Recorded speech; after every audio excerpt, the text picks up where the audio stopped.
I know that there has been progress when it comes to 16 to 39s. They can get their appointment or book their appointment at the end of this month. I just want to ask about the younger age groups, though, because there are dozens of cases under the age of 9 this week, which is terribly alarming for parents. So realistically, when will 12 to 15s be able to get a jab?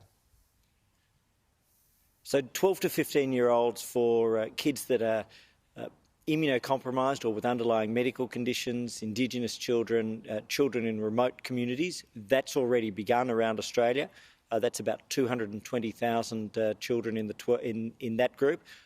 The 12 to 15-year-old general population, that's now with what's called the Technical Advisory Group on Immunisation.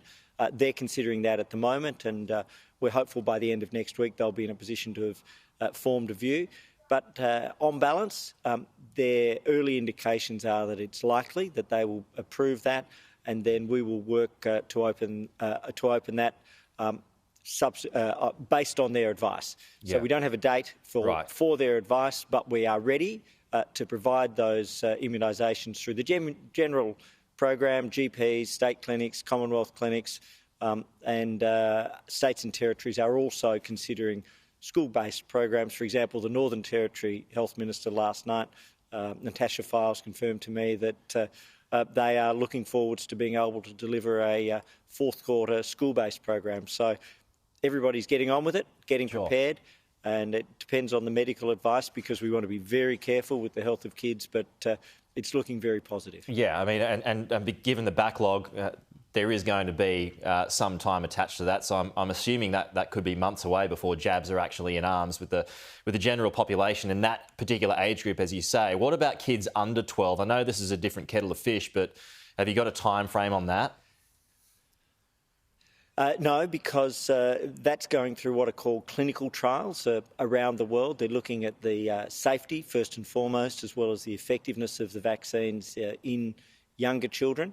We don't have an application in Australia yet, but these trials are being developed and overseas in the United States as well as in other parts of the world. But it's step by step.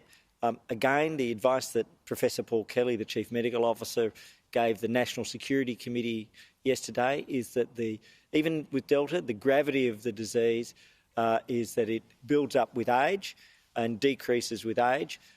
Even though younger people can contract it. So we're very focused on all of the ages, but we're prepared and ready to move to 12 to 15-year-olds if there's advice.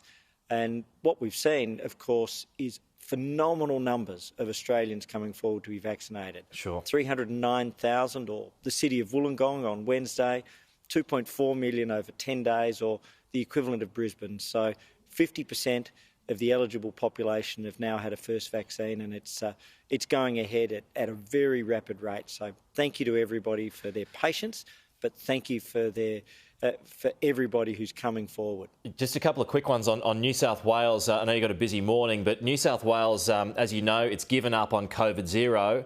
Is Gladys Berejiklian doing a good job? She's doing everything she can. Yes, I do think so. And their goal is to bring it as low as possible, which is our goal, to get as close to zero community transmission. Would you like her to go harder, though? And we keep fighting Well, I think they have introduced some of the hardest measures that this country has seen, and we're always working with them, always looking at what else can be done.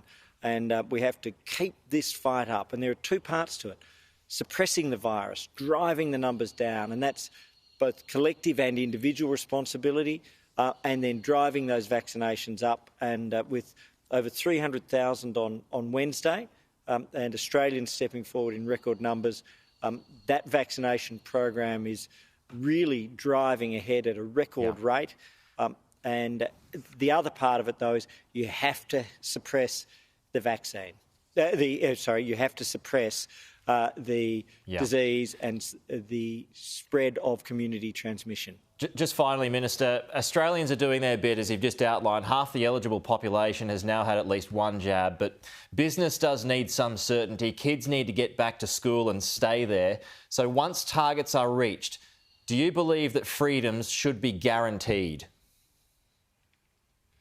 Well, we've set out through the National Cabinet the 70% and 80% thresholds, and all states and territories have signed up to that, and they've signed up to that process. So I've not seen any change in that position. There Mark are McGowan has perhaps got a change on that, nuances at the edges, but to be fair to Western Australia, their goal is to ensure that at 70 and 80% there are as many freedoms as possible, and we'll continue to fight this virus. It's a global pandemic around the world. We've seen numbers spike, to well over 600,000 a day, but our situation here, challenging, difficult, but vastly better than the overwhelming majority of nations. And Australians have been magnificent, but there's more work to be done collectively, but we'll get there.